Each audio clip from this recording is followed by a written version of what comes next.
Nahdlatul Ulama atau NU dianggap mengkhianati Islam dan membantu Republik Indonesia yang dianggap kafir.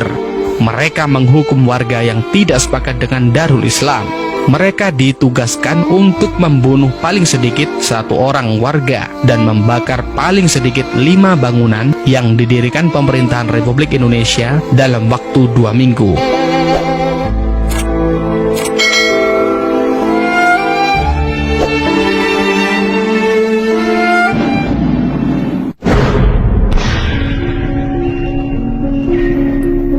Sepulang dari Bandung menuju Jakarta, Kiai Idham Khalid, Ketua 1 PBNU, menginap di Puncak. Tiba-tiba, gerombolan DITII menembakinya dari arah perbukitan.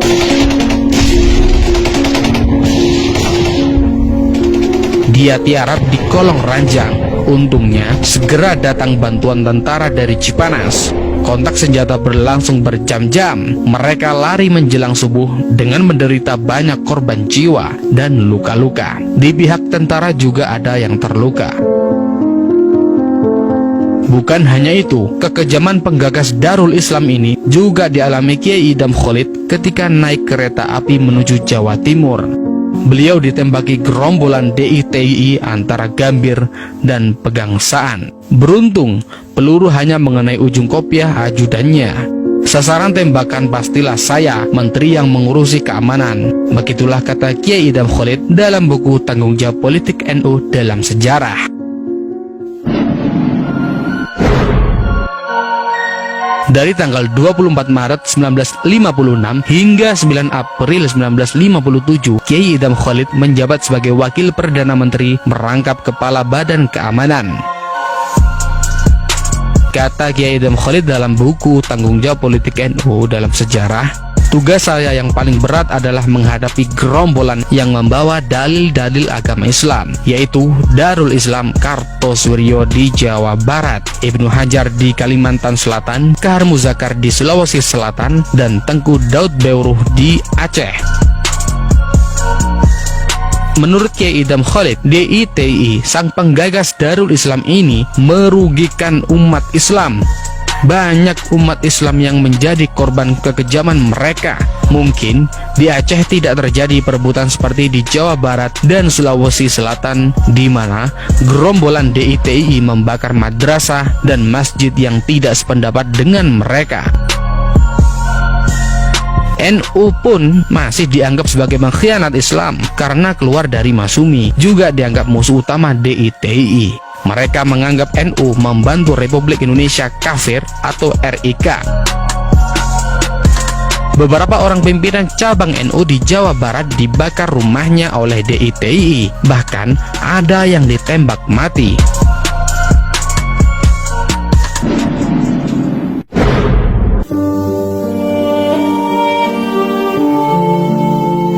Sejarawan Cornelis van Dyk mengungkapkan bahwa pada bulan Juli 1953, DITII melancarkan aksi serentak. Komandan DITII di Ciamis Selatan, Ucet Effendi, memerintahkan pasukannya meningkatkan aksi untuk mengacaukan musuh. Mereka melakukan tindakan apapun untuk membuat kekacauan. Kata sejarawan van Dyk dalam buku Darul Islam, sebuah pemberontakan, angkatan kepolisian negara Islam milik DITII ditugaskan untuk menghukum warga yang tidak sepakat dengan Darul Islam. Mereka ditugaskan untuk membunuh paling sedikit 1 warga dan membakar paling sedikit 5 bangunan yang didirikan oleh pemerintahan Republik Indonesia dalam waktu 2 minggu. Ancamannya, bila ada anggota yang gagal melakukan aksi ini, akan dituntut secara hukum.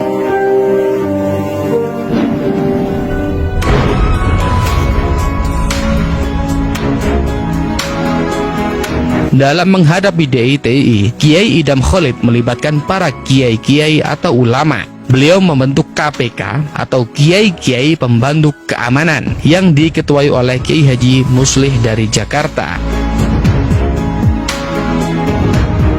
Anggotanya ditunjuk 1 orang dari masing-masing wilayah di mana terdapat pula DITII. Khusus untuk Jawa Barat sebagai daerah yang paling luas dikuasai DITII, KPK menunjuk 2 orang wakil, yaitu Kiai Haji Dimyati dan Muhammad Marsid.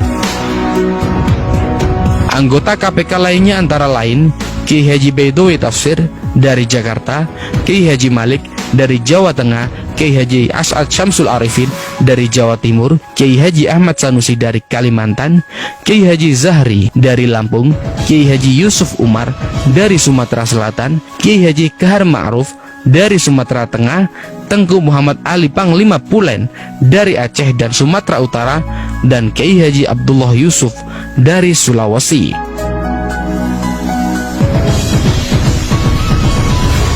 Mereka dengan sungguh-sungguh melaksanakan panggilan kewajibannya sebagai seorang Islam dan warga negara untuk berbicara dengan rakyat tentang kesadaran mematuhi ajaran agama dan hidup bernegara.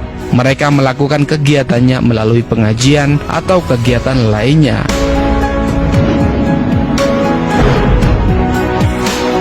Panglima-panglima militer di daerah tersebut gembira dengan adanya KPK. Dalam setiap peninjauan maupun operasi militer, mereka selalu mengikut sertakan KPK.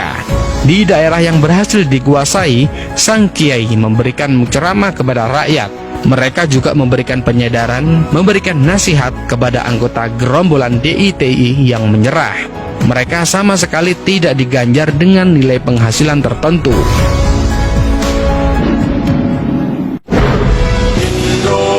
Indonesia negeriku, engkau panji martabatku. Jasa ulama, jasa kiai-kiai pembantu keamanan tidak bisa saya lupakan. Begitulah kata Kiai Idham Khalid dalam buku biografinya.